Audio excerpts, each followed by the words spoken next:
Hello, hello, hello! In the first episode, we compared Jackson and Mars based on the first two albums of their careers, and Thriller's absolutely uncontested dominance in its era pushed Jackson ahead in that first round. I'm not dragging out the intro, just a quick moment for anyone who wants to subscribe, and then round two begins.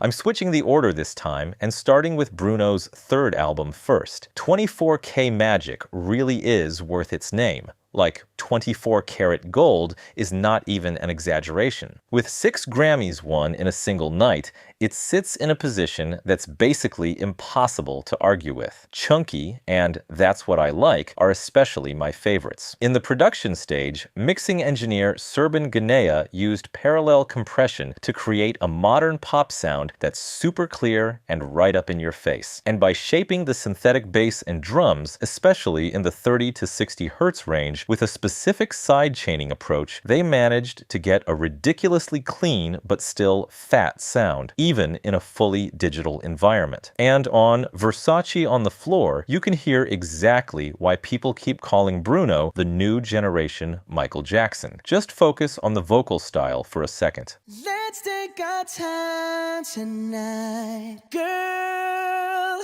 Above us all the stars are watching. One funny detail from that session. To get into the right mood, Bruno apparently went to the studio wearing silk shirts and gold chains, basically forcing himself into that luxury mindset. He comes off like a well-mannered gentleman, far from the streets. Now, those exact words could fit MJ too, but with his third album, Bad, they turn into their complete opposite. Even the track titles, Bad and Smooth Criminal, tell you what kind of theme you're dealing with. But the badness here isn't about encouraging crime or anything. It's a concept built to show a more masculine, tougher side of MJ. And on an album that produced 5 Billboard #1 hits, we somehow missed a historic duet opportunity in the dumbest way possible. Bad was originally planned as a duet with Prince, and here's the detail that kills me. The opening line, "Your butt is mine." Prince refused the offer because he didn't want to say that line and because he thought Michael didn't need him anyway. Prince. Come on, man. This is not the time to act like the ambassador of good manners. If that line was such a big deal, MJ could have said it himself. Understanding chaotic genius types is always a little difficult, so whatever. For the final round of our album battle, we link up with Mars, who, together with Anderson .Paak, basically told Auto-Tune and every digital trick in the book to get lost, then polished our ears with real instrument playing on An Evening with Silk Sonic. Our sense of time is ridiculously easy to mess with. Even if it feels like ancient history, that insane global COVID pandemic was only about 5 years ago. The bad luck of this album is that it landed right around that era. The person who gave the duo the name, and also hosted the album like a presenter, is the legendary funk musician Bootsy Collins, and the project also featured Thundercat on bass/vocals on After Last Night, and worked with the legendary producer Babyface. With 100% real drums, bass, guitars, and piano, the album sounds like a full return to old-school musicianship, 70s R&B, funk, soul energy, and in an era dominated by digital production, that's a seriously bold move. One of the best little anecdotes is about Smokin' Out the Window. The core idea for that song was born 4 to 5 years before the album, during a tour the two of them did together. On Anderson's birthday, Bruno invited him to the studio. Anderson showed up, drunk.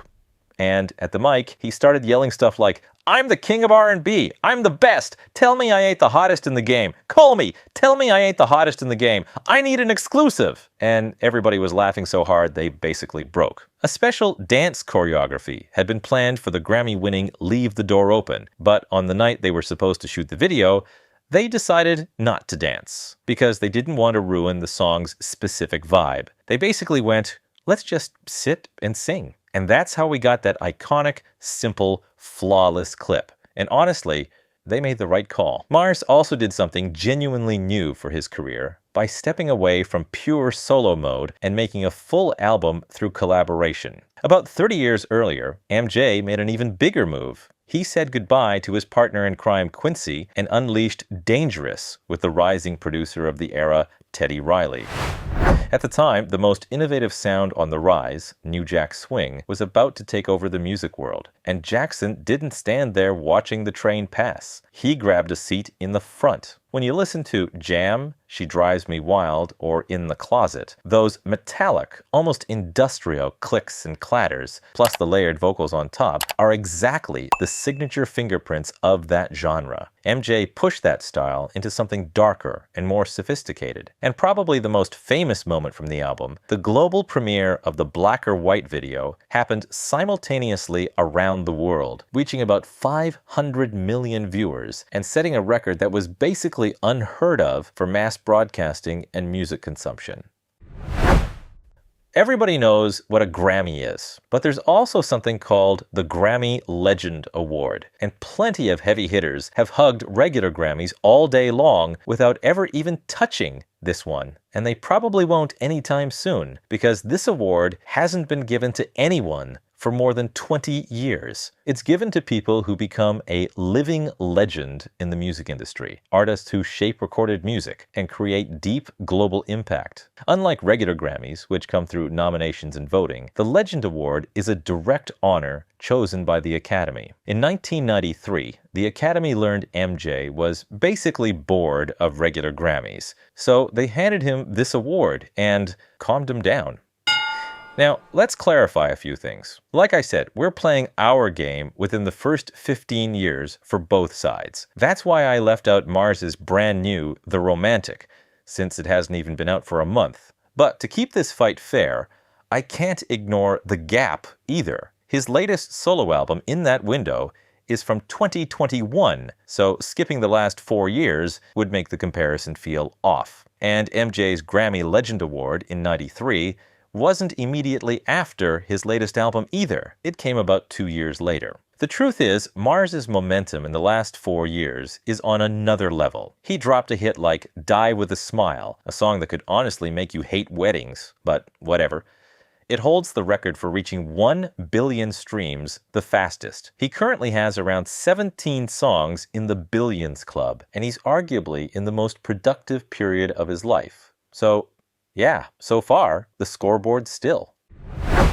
When an artist claims to be a true global superstar, you expect them to land in places that have nothing to do with their language, or the language of their music. If an English-speaking pop artist is known across different generations in countries where they couldn't even point that place out on a map, or if they have real presence in huge, relatively isolated markets like China, that helps you measure whether they have worldwide impact. Bruno actually has some interesting signals here. In Brazil, where they already have plenty of their own pop stars, people love him so much they literally call him Bruninho. His record-breaking concerts in Japan and New Zealand are also worth noting. They basically forgot only one thing: putting a crown on his head. No problem, someone already did that for MJ. When Jackson visited Côte d'Ivoire during his 1992 Africa tour, the Agni people officially put a royal crown on him. At some point, Lennon said the Beatles were more famous than Jesus. Whether that was true or not, for Jackson, it definitely felt like it in certain places. In Gabon, he was greeted by a crowd bigger than the ones that welcomed the Pope or Nelson Mandela. The early 90s were chaos. If you were doing celebrity in a crowd, you didn't get forgiveness in private. You couldn't just casually show up in the Soviet sphere and put on a show. When MJ went to Bucharest, in a country that had just come out of a Stalinist regime, tens of thousands of people welcomed him. He met the Romanian president in person and visited orphanages. And with that insane level of attention feeding his ego, the Romanians gave him one more symbolic moment. They let him step out onto the balcony of the massive Palace of Parliament, aka the People's House. That building, built by the former communist dictator Nicolae Ceausescu, carried heavy meaning for the public, and getting on that balcony wasn't something they allowed just anyone to do.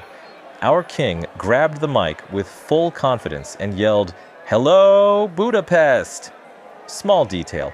Budapest is Hungary, Bucharest is Romania, but whatever the king says becomes reality, and that stupid mistake even opened the door to a tradition. Later on, artists like Iron Maiden and Lenny Kravitz repeated the same slip. Of course they did. The king had spoken. Jackson was the kind of guy who could duet with princesses whenever he felt like it. On In the Closet, the whispered female voice was credited on the album as Mystery Girl. There's something I have to say to you. If you promise. He'll understand. Later, it was confirmed that it was Princess Stephanie of Monaco. She was even chosen over Madonna for the recording. I don't know, maybe landing Lady Gaga for Die with a Smile is harder, and you can say, who cares about a Monaco princess? Fair. I've never tried convincing either manager, at least not yet. So yeah, when the topic is impact, MJ's advantage right now is pretty obvious, and there's no nostalgia bias in what I just described, because all of it happened within the first 15 years of his solo career. Compared to Mars, his persona during that period feels way more untouchable, more unreachable. What happens when Bruno's career is fully finished is impossible to know, but for now, the boss is still MJ. Up to this point, I've tried to avoid getting too personal. Now that the conclusion is clear, I'll say a few words. While preparing this, I listened to both artists for days. Yes, Bruno makes fun music. He even delivers a level of musical quality that's above plenty of current artists. But there's one thing: emotional weight. That deeper grip, the feeling of being pulled in, carried away, stripped from whatever you were thinking about. I can feel that kind of intensity even in the bass grooves of Thriller or Bad. And when the theme gets heavier, like the emotional punch I get from Earth Song, I just can't find that level in any Mars track. For me, the result of this comparison feels fair, both objectively and personally, and I'm still really curious about your thoughts. Do you think Bruno is a bigger star than Michael? Let's meet in the comments. Life is short, and the music is playing.